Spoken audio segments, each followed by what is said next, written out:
வணக்கம்.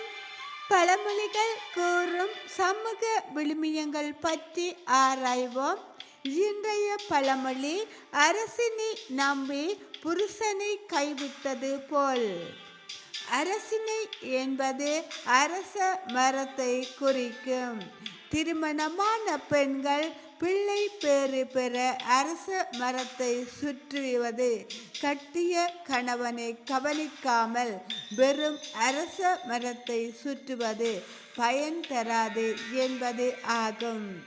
இன்றைய பழமொழி, அரசனை நம்பி புருஷனை கைவிட்டது போல். பொருள்: அரசினை என்பது அரச மரத்தை குறிக்கும்.